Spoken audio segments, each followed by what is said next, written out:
Loro di religione. Don Franco arrivai quando facevo il secondo anno della scuola superiore.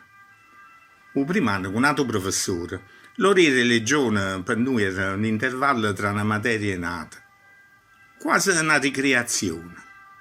E quando ci stava chi lato là, che poi io non me la ricordo manco un nome, noi passavamo il tempo a ripassare la materia o a chiacchierare. Veramente che io perdeva tempo a dire voglio, per favore. Lo diceva senza Luca, con gentilezza, in continuazione. Ma noi comunque non lo pensammo proprio. Io però, ma ricordo buono i primi giorni che arrivai questo prevatariello, che si muoveva veloce e ti traseva a rinda all'animo con l'occhio piccirillo e scuro. S'assettai a dare la cattedra senza dire una parola per parecchio tempo, veramente che a noi ci veniva a ridere. E poi, finalmente, si presentai.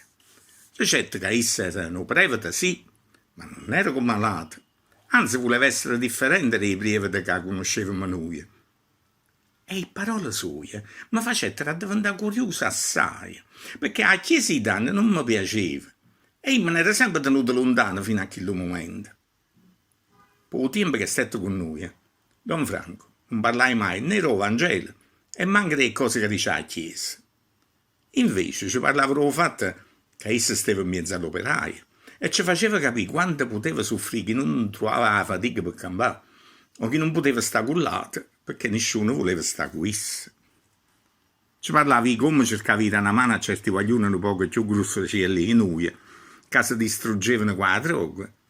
E a essa ci piaceva che si chiama prevata operaio, come si diceva tanto, 50 anni fa. Perciò, già da un primo momento, e una cosa venette naturale, Don Franco ci piaceva a tutti quanti. E anzi aspettavamo l'ora di religione con piacere, perché per tutti quanti noi era l'ora di Don Franco e di cose che ci raccontava. E fino a quando è stato con noi, mi fa piacere lo dire un'altra volta, io e essa non sentette mai dicere nessuna parola che veniva dalla chiesa.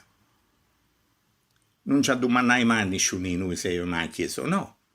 E anzi, pareva quasi che la cosa a essa non ci importava. Ogni tanto, però, ci addumannava se erano data una mano a qualcuno, se erano fatto qualche cosa per l'altro in da settimana. E noi potevamo dire quello che volevamo. E essa ci stava a sentire, ma non si metteva a giudicare. E parlavamo di tutte le cose, pure di certe cose che ci mettevamo a scuola a fare con i genitori nostri. Don Franco rimanette con noi 2 anni e l'ultimo giorno ci dicette pensate a quello che volete fare nella vita e metteteci a rinde pure di persone, ma pure, e non voi scordate, che non è famiglia o amico caro. Ho incontrato tanta gente che a 40-50 anni non sanno più come è campare. Tengono tutte le cose, una bella casa, una bella macchina, vestiti di lusso, tanta roba che volevano da sempre.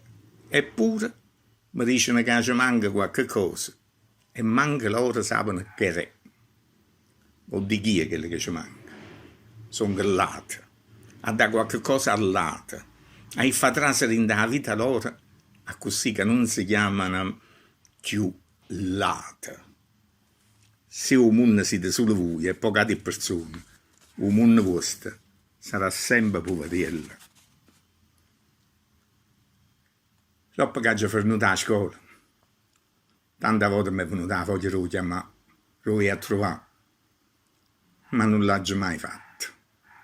E quando mi sono deciso, pure solo per dire grazie di tutto quello che ci avete imparato, io tenevo oramai 50 anni.